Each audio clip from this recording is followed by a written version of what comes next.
로마서 9장. 나의 결의 이스라엘 사람들이여, 나의 동족 유대인들이여, 여러분이 그리스도께 나아가기를 내가 얼마나 원하고 있는지 여러분은 모를 것입니다. 나는 여러분 때문에 밤낮 마음이 무겁고 슬픔으로 가슴이 찢어지는 것 같습니다.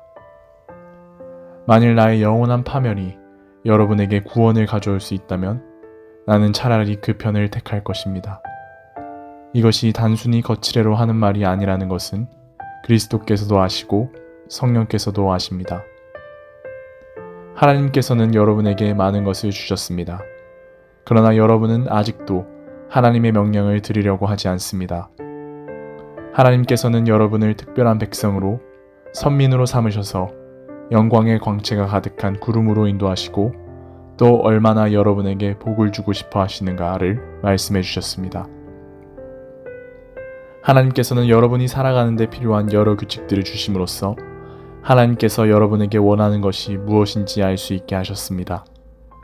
하나님께서는 또 여러분에게 하나님을 예배하게 하시고 위대한 약속을 주셨습니다. 여러분에게는 하나님을 섬긴 위대한 믿음의 조상이 있습니다. 육신으로 말한다면 그리스도께서도 여러분의 동족인 이스라엘 사람이었습니다. 모든 것을 다스리시는 하나님을 영원히 찬양합시다. 아멘. 나는 하나님께서 약속을 지키시지 않았다는 말을 하려고 하는 것이 아닙니다. 이스라엘 사람으로 태어났다고 해서 모두가 이스라엘 사람은 아닙니다. 아브라함의 혈통을 이었다고 해서 모두가 다 참 아브라함의 자손은 아닙니다. 성경에 보면 아브라함에게는 다른 아들도 있었으나 약속은 이삭과 그의 자손에게만 적용되었기 때문입니다. 아브라함의 자손이면 다 하나님의 자녀인 것이 아니라 하나님께서 아브라함에게 내리신 구원의 약속을 믿는 사람만이 하나님의 자녀입니다. 일찍이 하나님께서는 아브라함에게 내년에 내가 너와 사라에게 아들을 주겠다고 약속하셨습니다. 그로부터 수년이 지나고 이 아들 이삭이 성장하여 결혼하였습니다. 그의 아내 리브가가 쌍둥이를 낳을 무렵 하나님께서는 리브가에게 쌍둥이 형제 중에서 먼저 태어나는 아들 에서가 동생 야곱을 섬기게 될 것이라고 말씀하셨습니다. 그것은 나는 너희의 조상 야곱만을 사랑한다 라고 기록된 성경 말씀대로입니다. 하나님께서는 이 말씀을 아이들이 태어나기 전, 그러니까 그들이 아직 아무 선한 일도 악한 일도 행하기 전에 하셨습니다. 그러니 이것만 봐도 하나님께서는 처음부터 작정한 것을 실행하신다는 것을 알 수 있습니다. 하나님께서는 자신이 원하고 택한 대로 하실 뿐 사람들의 행동을 보고 결정하시지 않습니다. 그러면 하나님은 불공평한 분일까요? 절대로 그렇지 않습니다. 하나님께서 모세에게 나는 마음에 드는 사람을 한없이 돌아보고 어여삐 여길 사람을 한없이 어여삐 여기리라고 말씀하신 대로 하나님의 자비는 누가 그것을 얻으려 결심을 했다거나 노력을 하였다고 해서 주어지는 것이 아닙니다. 그것은 하나님께서 베풀고자 하는 사람에게 베푸는 것입니다.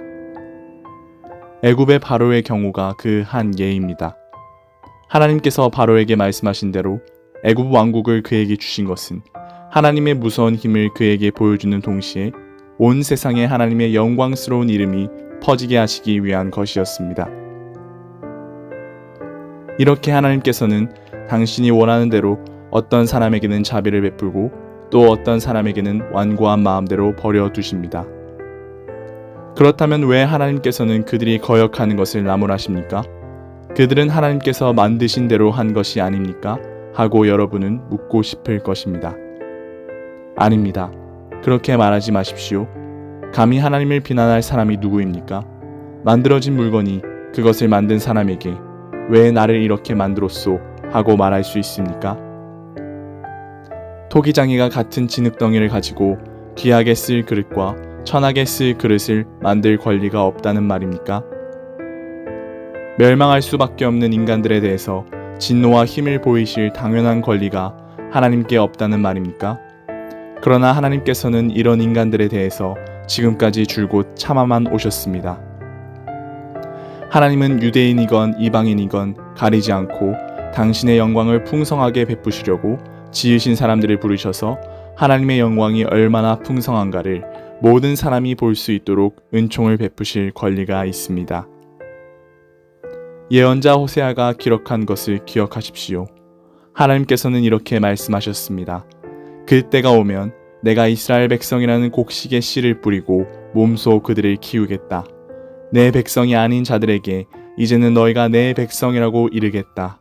그러면 그들이 이렇게 응답하리라. 주님이야말로 우리의 하나님이십니다.